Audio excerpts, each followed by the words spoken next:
ब्रह्माणि विचारिणे निर्विशेष शून्यवादी पाश्चात्य देश तारिणे।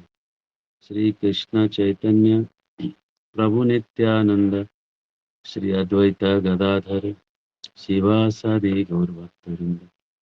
हरे कृष्णा कृष्णा कृष्णा हरे हरे, हरे राम राम राम हरे हरे। बत लोग वीडियो ऑफ कर लेंगे, वीडियो को कट कर दीजिए क्योंकि ये यूट्यूब पे जाएगा। तो हम लोग स्कंद पुराण से जगन्नाथ लीला पढ़ रहे हैं और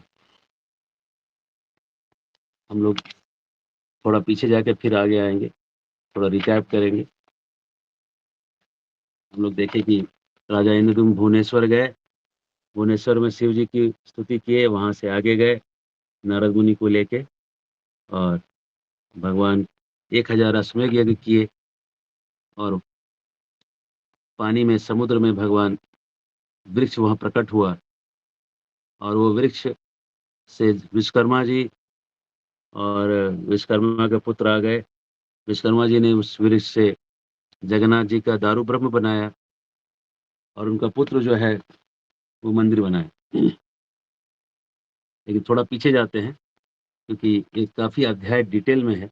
मैं इसको आज फिर से देखा, बहुत ही डिटेल है, जो बहुत सारी डिटेल की चीज़ें रह गई हैं। तो हम यहाँ से इंद्रदुम्न भगवान जगन्नाथ को वहाँ पे बन गए हैं और मंदिर बनाने का काम उन्होंने सौंपा है। और उसके बाद नारद मुनि के साथ ब्रह्मलोक जा रहे हैं ब्रह्मा जी को बुलाने के लिए। ये चैप्टर बहुत ही डिटेल में, इसलिए इसको वापस ले रहे हैं।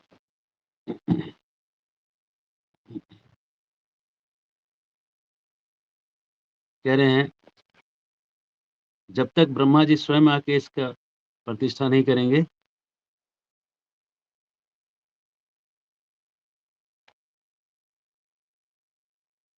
उनको हम लेके आएंगे और उन्हीं से प्रतिष्ठा करवाएंगे।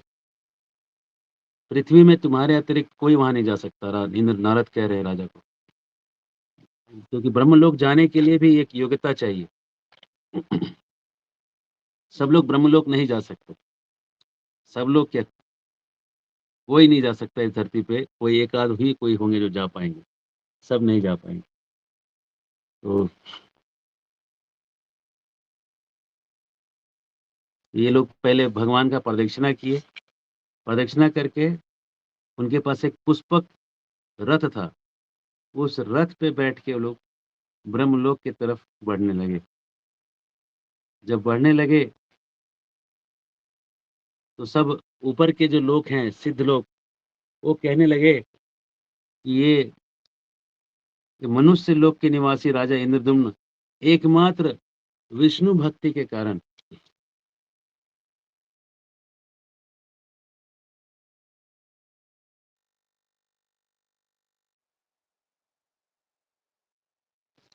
एकमात्र विष्णु भक्ति कारण ब्रह्मलोक जाने के अधिकारी हो गए।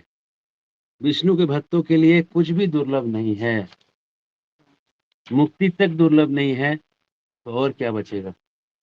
और राजा इंद्रदुम्न देख रहे हैं कि उनका शरीर जो है वो ऐसा नहीं दिख रहा पहले जैसा।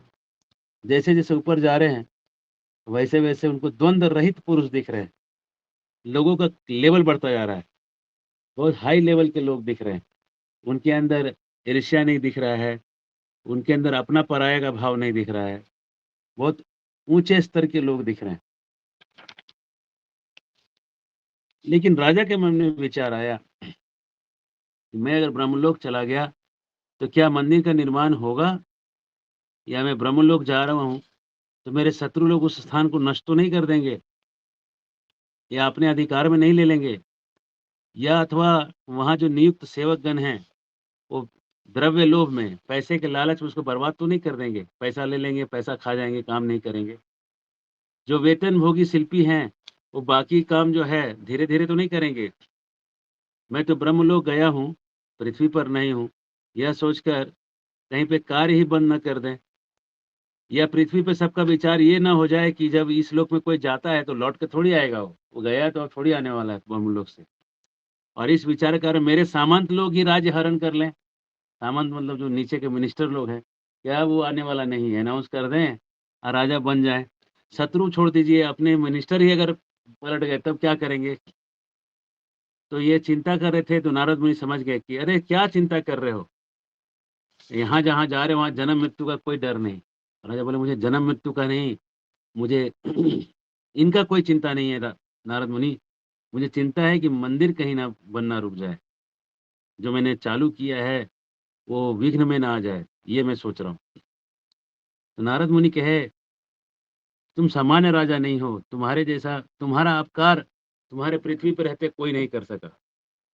अब तुम्हारा एक ही काम बचा है, वो हो के रहेगा। नारद मुनि कह दिए तुम्हारा उपकार नहीं अपकार, तुम्हारा अपकार तुम्हारे रहते तो पृथ्वी पे कोई नहीं कर पाया, तुम्हारे उल्टा कोई सोचा भी नहीं, तुम्हारा कोई शत्रु सामने तो था ही नहीं।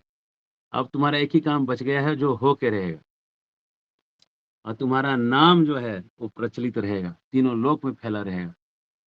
तुम्हारे ब्रह्मा जी ही सहायता करने वाले हैं, तो तुमको क्या डर है? और इस ऊपर जाते जाते, ऊपर जब जाते हैं तो सूर्य लोक का मंडल आता है, उसको पार करेंगे तो ध्रुव लोक आएगा। यहाँ से 1 लाख योजन ऊपर सूर्य लोक का मंडल,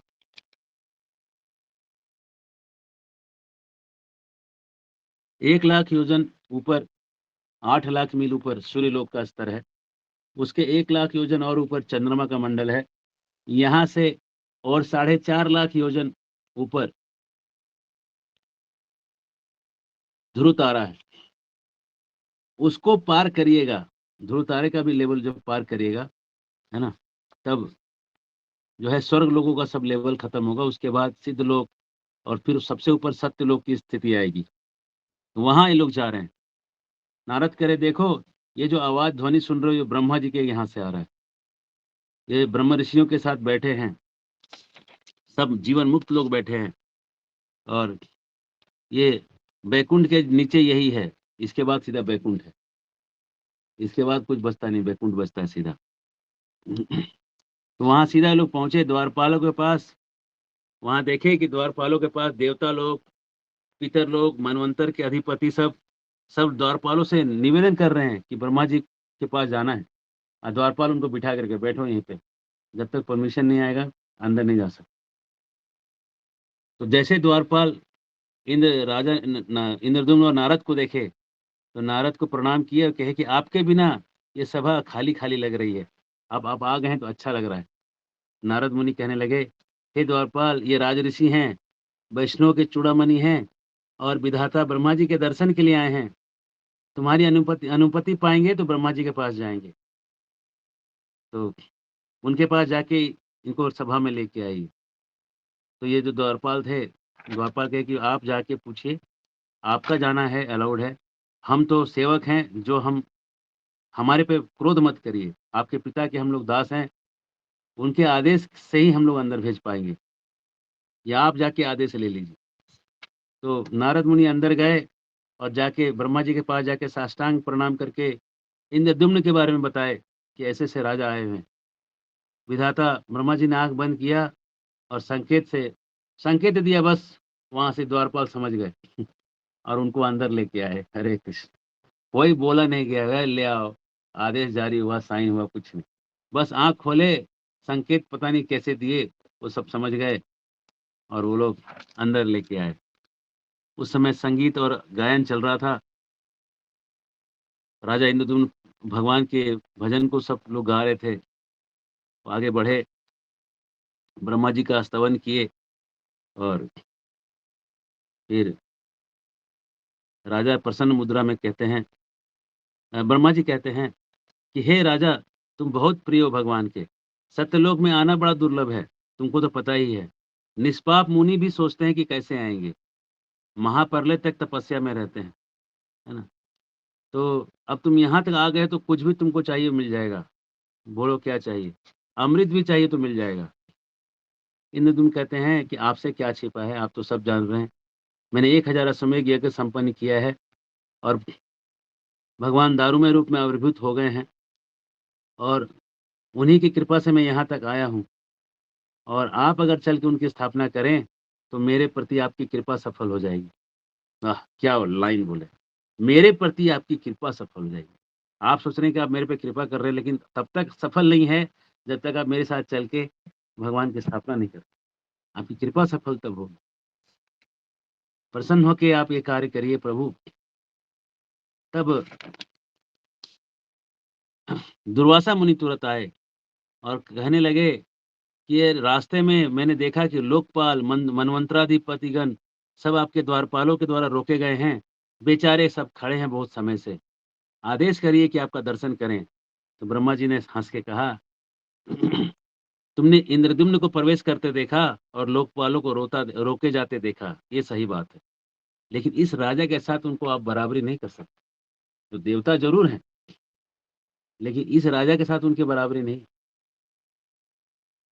मोह से ये लोग वशीभूत हैं और इंद्रद्युम्न के साथ कंपटीशन कर रहे हैं कि ये गया तो हम लोग क्यों नहीं जाएंगे। ये राजा जीवन मुक्त है, सत्कर्मों के द्वारा पापों का क्षय कर चुका है, वैष्णव है। देवता तो केवल सुख के लिए कर्म आचरण करते हैं कि कहाँ भोग मिले, कहाँ सुख मिले। मेरे लोक में आते हैं, तपस्या भी इसीलिए करते हैं कि यहाँ के भोग करें। जो भी हो, अब तुम प्रार्थना कर रहे हो तो तुम्हारी आज्ञा से मुझे देखने के लिए आ सकते हैं, बुला लो। फिर दुर्वासा जो है तुरंत उनको बुलाए, वो लोग अंदर आए। ब्रह्मा जी कहते हैं, इंद्रद्युम्न से कहते हैं, उन लोग से बात नहीं करते, तुमने जो मंदिर का निर्माण कराया है बात तो सही है, उसका जो निर्माण हुआ था उसको निर्माण हो के भी बहुत समय बीत चुका है। ब्रह्मा जी सब देख रहे हैं ऊपर से बैठे बैठे कि मंदिर का निर्माण हो गया है। बोले वो मनवंतर ही अलग पार हो गया है। अरे एक मनवंतर में 71 दिवयुग होते हैं, तो 71 दिवयुग पार हो गया, मतलब करोड़ों करोड़ों पीढ़ियां आके पार हो गई हैं। द्वितीय मनु सरोचिस का आदि युग काल में तुमने मेरे पास व्यतीत किया है, मतलब अभी दूसरे मनु का समय चल रहा है। ब्रह्मा जी, हम जानते हैं ब्रह्मा जी की आयु 50 साल से ऊपर हो चुकी है। पहले 50 साल को प्रथम प्रारार्ध कहते हैं, दूसरे 50 साल को द्वितीय प्रारार्ध कहते हैं। तो अभी द्वितीय प्रारार्ध चल रहा है। समझ आएंगे, द्वितीय प्रारार्ध चल रहा है। तो इस द्वितीय प्रारार्ध में ये आज का जो दिन है उसका नाम है श्वेत वराह कल्प, क्योंकि सबसे पहले जो अवतार हुए थे इस आज के दिन में ब्रह्मा के, वो श्वेत वराह हुए थे। तो उनके नाम से आज के दिन का नाम है श्वेत वराह कल्प। कल्प दिन नाम होता है, ब्रह्मा जी के दिन का नाम होता है। तो कह रहे हैं कि तुमको पता नहीं चल रहा है काल का परिणाम।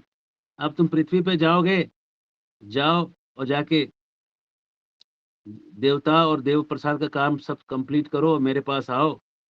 अच्छा, वापस आने का क्या है, मैं ही तुम्हारे पीछे आता हूँ। तुम आगे आगे पृथ्वी पे जाओ और सारा अरेंजमेंट करो, और अरेंजमेंट होते ही मैं वहाँ उपस्थित हो जाऊँ। और ये आदेश दिया, और देवताओं को गंभीर वाणी में ब्रह्मा जी कहते हैं, हे स्वर्ग के निवासी देवगण, तुम लोग किस लिए आए सो बताओ। हम लोग इतने देर से खड़े थे, किस लिए। देवता लोग कहते हैं, हम लोग ये पूछने आए थे कि भगवान नीलाचल में जो गायब हो गए हैं, वो राजा इंद्रद्युम्न की यज्ञ के रूप में प्रकट हो गए हैं, ये आपसे पूछने आए थे कि इसका राज क्या है। भाई देवता लोग भी भोग करने नहीं गए वहां, देवता लोग भी पूछने गए हैं कि कैसे गायब हो गए, कैसे आ गए, ये बताइए। तो ब्रह्मा जी कहते हैं, ये गोपनीय विषय मैंने कभी बताया नहीं, फिर भी तुम लोग पूछ रहे हो तो मैं बताऊंगा। मेरा पहला जो प्रारब्ध था, मैंने पहले जो मेरे 50 साल थे, उसमें पुरुषोत्तम क्षेत्र में भगवान नीलकांति मणिमय शरीर रूपी धारण करके स्थित थे। अब यहाँ पे हम समझाते हैं यहाँ पे क्या हुआ है। मतलब भगवान की, ब्रह्मा जी के पहले 50 साल में पुरुषोत्तम क्षेत्र जगन्नाथपुरी में भगवान का जो विग्रह जगन्नाथ जी के रूप में नहीं था, वहाँ पे नील मणि के रूप में एक विग्रह है, नील माधव। वही 50 साल, ब्रह्मा जी के 50 साल मैंने बहुत लंबा समय है। क्या बोले, 311 ट्रिलियन 40 बिलियन साल का उनका जीवन है, उसका आधा दिन। एक दिन ब्रह्मा जी का जो होता है 4 अरब 32 करोड़, ऐसा कुछ है ना। और दिन, क्या? नहीं नहीं, वो तो दिन रात मिला के हुआ। एक हाँ, दिन चार रात अरब 12, 32 करोड़ वर्ष प्रभु। हाँ, 4 अरब इतना तो दिन है, 12 घंटे का दिन है। अब उतना ही रात है। अब उसके बाद ऐसे-ऐसे का फिर महीना 30 दिन का, और ऐसे-ऐसे 360 दिन का साल, और 365 दिन का, और ऐसे-ऐसे ऐसे-ऐसे 100 साल, ऐसे-ऐसे 50 साल का पहला पहला प 50 साल हुआ है। तो पहले 50 साल में भगवान नीलमाधव के रूप में वहाँ थे। ये ब्रह्मा जी कह रहे हैं। और जब द्वितीय प्रहलाद उपस्थित हो गया, मतलब भगवान ज ज ब्रह्मा जी अब 51 साल के जब होने हुए, 51वाँ साल जब उनका चालू हुआ, तब आज के दिन के प्रातः काल में श्वेत वराह कल्प में स्वयंभू मनु का काल हुआ। पहला जो मनु था, श्वेत वराह जिसमें आए थे, वो स्वयंभू मनु के समय, स्वयंभू मनु स्वयं ब्रह्मा जी से जन्म लिए थे। और प्रभु जनार्दन मेरे इस प्रातः समय में सभी भुवनों में, भूलोक में दारू मूर्त में अधिष्ठित हो गए। मतलब आज के दिन 51वां साल चालू हुआ, तो ये दारू ब्रह्म के रूप में सब जगह आ गए। कहाँ-कहाँ आ गए वो नहीं बता रहे हैं, लेकिन बहुत सारे जगह आ गए, ये कह रहे हैं। और मेरे परमायु शेष होने तक प्रभु इसी रूप में रहेंगे। मतलब जगन्नाथ जी भगवान के ब्रह्मा जी के 50 साल तक यहाँ रहेंगे। हरि बोल। बहुत लंबा समय है, आप चिंता मत करिए। भगवान बहुत लंबा समय रहेंगे। भगवान तो मेरी आत्मा है, मैं भी उन्हीं का हूँ, वो भी मेरे ही है। ये ब्रह्मा जी बोल सकते हैं, शुद्ध भक्त हैं। वो सारा दुनिया उन्हीं के कारण चल रहा है। शरीर, उनका शरीर का जो रोम है, वही उस सागर के जल में गिरा है, और वहाँ वो वृक्ष के रूप का धारण किया है। हजारों हजार जन्मों में भक्ति के साथ भगवान की आपको चिंतन चालू हो जाए। जगन्नाथ जी का मन में विचार आने के लिए 1000 जन्म का भक्ति चाहिए। अरे! देखना उखना तो आगे का चीज़ है। मैंने प्रार्थना किया था प्रभु से कि इस घोर संसार का विनाश कैसे होगा? कैसे सृष्टि होगा? कैसे जीवों का उद्धार होगा? मैंने बहुत प्रार्थना किया था। तो उसके बाद जीवों के कर्म को विनाश करने के लिए, मुक्ति देने के लिए भगवान पुरुषोत्तम क्षेत्र में आविर्भूत हुए, और इस गोपनीय दारू मूर्ति के समय विशेष वितर्क करना उचित नहीं है। कोई कुतर्क मत करना, ये देवताओं को कह रहे हैं। जो जिस भाव को लेके दर्शन करेगा, उसी भाव को भगवान उसको प्रदान करेंगे। जो उनसे चाहेगा कि हमको पैसा मिले तो पैसा देंगे, सुंदर स्त्री मिले तो वो देंगे। तो जिसको चाहिए कि भगवान हम आपकी सेवा करना चाहते हैं तो वो देंगे। तो इसलिए साधु से सुनना ज़रूरी है कि माँगना क्या है भगवान से? भगवान तो बोलेंगे तुम जो माँगो हम दे देंगे। नहीं, क्या माँगना है कैसे पता चलेगा? इस ये प्रभुपाद जी जैसे साधु बताएँगे, न धनं न जनं न सुंदरीं कवितां वा जगदीश कामये मम जन्मनि जन्मनीश्वरे भवतात् भक्तिरहेतुकी त्वयि। भगवान से माँगना है कि भगवान हम आपकी सेवा चाहते हैं। जन्म-जन्म से तो यही सब माँग रहे हैं। सुंदर स्त्री या पैसा, नौकरी, गाड़ी, चाकरी, यही सब माँगते-माँगते यहाँ तक आए। तो जब ये देवताओं ने ये ब्रह्मा जी से अमृतवाणी सुना, तो बहुत खुश हो गए कि अरे, अरे, अरे! अब तो जगन्नाथ जी आ जाएँगे। नीलमाधव गए, गायब हुए तो क्या दिक्कत है? अब जगन्नाथ जी आ रहे हैं, अब वो प्रकट होने वाले हैं। तो चलो, अब देवता-वेवता का जो पोस्ट है छोड़ देते हैं। क्या करेंगे देवता रह के? दुनिया में भूलोक में चलते हैं, पुरुषोत्तम क्षेत्र में जाएँगे, देवों के देव जगन्नाथ देव का आराधना करेंगे। इंसान जैसा कपड़ा-वपड़ा पहन लेंगे, सादा प कपड़ा-वपड़ा पहन के घूमेंगे वहीं पे खा लेंगे कुछ, वहीं रहेंगे। तो जब आप जगन्नाथपुरी जाते हैं, अब कोई साधारण सा मनुष्य घूम रहा है, उसको साधारण नहीं समझिएगा। हो सकता है कि देवों का राजा इंद्र घूम रहा हो साधारण कपड़े पहन के। एकदम किसी को वहाँ साधारण मत समझिएगा, किसी व्यक्ति को। कभी भी साधारण समझने की गलती मत करिए। कोई कुछ भी हो सकता है वहाँ। आपके पास पैसे नहीं हैं तो उसको आप हाथ जोड़ लीजिए, अगर कोई पैसे माँग रहा है तो। लेकिन अगर है तो दे दीजिए, और नहीं है तो उसका जाओ हटो, चले आए माँगने के लिए। ऐसा आप बोल दिए, अब समझ लो कि इंद्र इंद्र को आपने ऐसा बोल दिया, अगर दिल पे ले लेगा नहीं, क्योंकि वो भगवान की धाम में घूम रहा है। भगवान की महिमा से आपको दिल पे नहीं लेगा, लेकिन अगर ले लेगा तो देवता तो कुछ भी कर सकते हैं। वृंदावन में बाढ़ ला सकता है, तो फिर ठाकुर जी चाहिए बाढ़ उठाने के लिए। तो इसलिए आप जगन्नाथपुरी में जब जाते हैं, तो किसी भी व्यक्ति को साधारण नहीं समझिएगा। कोई कुछ भी हो सकता है, कोई एक बूढ़ी हो सकती है, कटोरा लेके घूम रही है, हो सकता है सरस्वती देवी हों, आपके सामने आ गए हों, ठीक है। अगर नहीं है आपके पास लक्ष्मी तो आप हाथ जोड़ के कहिए कि प्रणाम है, नमस्कार करिए, ठीक है। और कुछ है तो दे दीजिए, ठीक है तो दे भी दीजिए, क्योंकि बहुत कृपा है। समझ लीजिए कि सरस्वती की कृपा हो गई, तो सारे श्लोक याद हो जाएँगे, भगवान के सामने ज़्यादा अच्छा स्तुति कर सकेंगे, भगवान को ज़्यादा प्रसन्न कर सकेंगे, है ना? सब देवता लोग बहुत खुश हुए, ब्रह्मा जी को प्रणाम किए, उनकी आज्ञा को शिरोधार्य करके, अपना-अपना अधिकार त्याग करके देवगण सब भूलोक पहुँच गए। मतलब सब लोग अपना-अपना पोस्ट छोड़ दिए। हरे कृष्ण। अब कुछ हुआ होगा, अल्टरनेटिव अरेंजमेंट कुछ किया गया होगा, ऐसा नहीं है। अगर कोई बोलेगा कि हम प्रधानमंत्री नहीं रहेंगे, तो 10 लोग खड़े हैं पीछे से प्रधानमंत्री बनने के लिए। वो पोस्ट लेने के लिए बहुत लोग खड़े हैं। लेकिन वो प्रधानमंत्री अगर कहे कि हम जा रहे हैं बद्री का आश्रम अब तपस्या करेंगे, ये बहुत बड़ी बात। तो इंद्रद्युम्न जो हैं, भूलोक आए और जगन्नाथ देव को प्रणाम किए। नमो ब्रह्मन् देवाय गो ब्रह्मन् हिताय च प्रणति आरति विनाशाय चतुर्वर्गैक हेतवे। वो भगवान को प्रणाम करते हैं और देवाऊचु देवगण कहते हैं, हे प्रभु,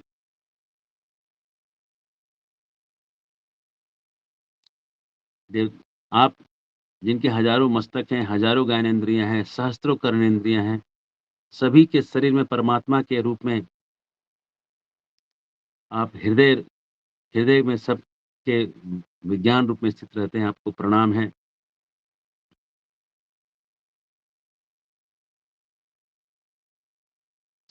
कह रहे नाभि से 10 उँगली ऊपर परमात्मा रहते हैं। आप अपनी नाभि से 10 उँगली नापें। 4, 4, 8, 2 जहाँ 10 उँगली खत्म हो रही है, वो परमात्मा का स्थान। हरे कृष्ण। ये देवता लोग कह रहे हैं। आपके मन से चंद्रमा, आँखों से सूर्य, कान से वायु, जिह्वा से अग्नि, नाभि से आकाश, मस्तक से स्वर्ग, पद युगल से पृथ्वी, कर्ण से आठों दिशाओं की उत्पत्ति हुई है। प्रणाम करते हैं इस तरह से स्तवन कर रहे हैं। आप ही सभी कर्मों के भोक्ता हैं, सभी कर्मों के रूप हैं। हे पुंडरीकाक्ष, हमारी कोई गति नहीं है, आप ही हमारी एक गति हैं, आप हमारी रक्षा करिए। हे नाथ हमारी रक्षा करिए। और पुनः-पुनः स्तवन करते हैं और उसके बाद प्रणिपात होते हैं, नीचे गिरते हैं। फिर राजा इंद्रद्युम्न के साथ वहाँ से बाहर आते हैं और नरसिंह देव को जाके प्रणाम करते हैं। और देवता लोग देखते हैं कि इतना बड़ा मंदिर दिखता है उनको कि पूरा लगता है आकाश को भेद देगा, इतना बड़ा मंदिर होता है। और आपस में वार्ता करते हैं, क्या विंध्य पर्वत पुनः सूर्य को रोकने के लिए खड़ा है? क्या ये विंध्याचल पर्वत आ गया क्या यहाँ पे सूर्य को रोकने के लिए? तो सूरज को रोक देगा, इतना ऊँचा मंदिर बना है। समस्त दिशाओं को व्याप्त करके ऐसा चित्रकारी अद्भुत अद्भुत रूप से खड़ा है। परम वैष्णव इंद्रद्युम्न ने अपने बनाए हुए मंदिर को देखा और विचार किया, जब मैं सत्यलोक जा रहा था, तो इसका निर्माण आधा हुआ था। अब ये उत्तम रूप से पूरा बन गया। ये प्रभु की कृपा है कि मेरे नहीं रहने से भी बन गया मंदिर। मनुष्य के शक्ति से ये नहीं हुआ है। मनवंतर समाप्त होने पे तो सूर्य चंद्र का भी विलीन हो सकता है। ये कैसे मंदिर बच गया? 71 दिवयुग के बाद मंदिर बचा हुआ है। क्या मंदिर बनाया होगा आप समझिए। एक एक दिवयुग जो होता है 43 लाख 20,000 साल का एक एक दिवयुग होता है। ऐसे-ऐसे 71 पार होने के बाद मंदिर बचा हुआ है, कुछ नहीं हुआ है। ये आश्चर्य नहीं है? जैसे के वैसे बचा हुआ है। इसमें दीमक-वीमक कुछ भी नहीं लगा। बाकी तो बिल्डिंग में दीमक लग जाते हैं, वृक्ष लग जाते हैं, है ना? लेकिन भगवान की कृपा से इस घर में कुछ नहीं हुआ, इस बिल्डिंग को कुछ नहीं हुआ। ना दीमक लगा, ना इसमें पेड़ उगे हैं, वैसे के वैसे मंदिर है। तो अपने सहायकों से कहने लगे, क्या तुम लोग जानते हो कि भगवान का प्रसाद मैंने ही कराया है? भगवान स्वयं आविर्भूत हुए और नील पर्वत के शिखर पे 1000 हाथ का एक प्रसाद का निर्माण। 1000 हाथ मतलब ये सत्युग के लोगों का हाथ है, 1000 हाथ, उतना ऊँचा मंदिर। 1 हाथ मतलब इतना हमारा हाथ भी समझिए कि 2 फीट से ऊपर होगा, 2 ढाई 3 फीट होगा, 2 ढाई फीट। अब वो सत्ती के लोगों का हाथ तो कितना बड़ा होगा। अब वो 1000 हाथ मतलब समझ लीजिए कि कितना, हम गणना नहीं कर पाएँगे, है ना? अगर अभी हमारे कलयुग के हाथ से भी देखेंगे तो 2500 फीट का ऊँचाई बनेगा मंदिर का, और सतयुग के लोगों का हाथ होगा तो पता नहीं कितना होगा। है। और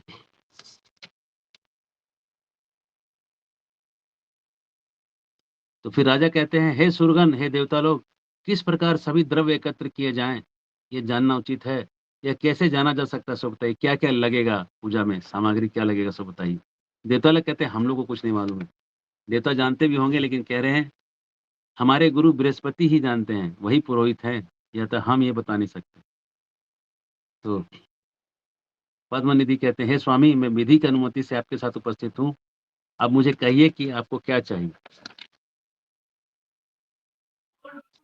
ब्रह्मा जी ने पहले नारद को भेजा था, तब वे उपस्थित हुए। अब पद्मनिधि आए हैं जो द्रव्यों को संचय करेंगे।